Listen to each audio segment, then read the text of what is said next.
அனிதா, கேள்விப்பட்டியா? நம்ம பானு இருக்கிறா இல்லையா, அவங்க தங்கச்சியை பொண்ணு பார்க்க வந்தாங்களாம். பாவம் யாருன்னு சொல்லிட்டு கொடுக்கவே இல்லை. இவ பெரிய பணக்காரருக்கு தான் கொடுக்கணும்னு சொல்லி காத்துக்கிட்டு இருக்கிறேன். யாரு வந்து கட்டிக்கிட்டு போறாங்களோ இல்ல. அப்படியாக்கா? என்னக்கா அவளுக்கு கேடு? வந்த மாப்பிள்ளைக்கு கொடுத்துருக்கலாம்ல. இப்படியே தான் ஒவ்வொரு மாப்பிள்ளையும் வேணாம் வேணான்னு சொல்லிக்கிட்டு இருக்கிறா. பெரிய பணக்கார மாப்பிள்ளைக்கு தான் நான் கொடுப்பேன் என் தங்கச்சின்னு சொல்லி கங்கணம் கட்டிக்கிட்டு இல்லை தெரியுறேன். பாத்தீங்களாக்கா? பாத்தியா? அதானே அனிதா, எப்பவுமே பேராசெல்லாம் படக்கூடாது. எப்பவுமே நமக்கு என்ன கிடைக்குதோ அதை வச்சு தான் வாழணும்.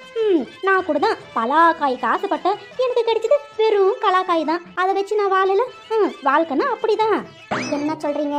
கலாக்காயுமா? கலாக்காய்னா எப்படி சொல்றது? நீ டெய்லி டிஃபன் காட்டுவில்லையா, கலாக்காய் அந்த காயை சொல்லணும். நான் பலாக்காய் சாப்பிடணும்னு ஆசைப்பட்டேன், அவ்வளோதான். ஆனால் எனக்கு கிடைச்சது இந்த கலாக்காய் தான், அவ்வளோதானே. கலாக்காய் பலாக்காய் இதில் என்ன வித்தியாசம்? கலாக்காய் தான் சொன்னேன், வேற ஒன்றும் இல்லை.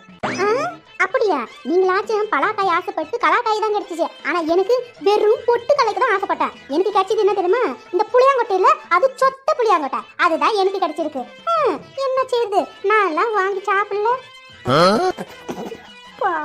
அனிதா, என்னம்மா சொல்ற? பொட்டுக்கல்ல தானே சொன்னேன், என்ன ஒண்ணு சொல்லலையே. சேச்சே, உங்களை போய் சொல்லுவா? நீங்க இந்த புளுத்து போன மாங்கொட்டாச்சே, உங்களை போய் எதுக்கு நான் புளியாங்கொட்டைன்னு சொல்ல போறேன்? உங்களை எல்லாம் ஒண்ணும் சொல்லல. மூஞ்சி பாரு, பலாக்காய் கலாக்காயா மோகர கட்டுங்க. அடி பாவி, புளியாங்கொட்டை மாங்கொட்டைன்னு சொல்லி உன் ஃப்ரெண்டு முன்னாடி நான் சீனப்படுத்திட்டேடி. போச்சே நல்லா வேணும்.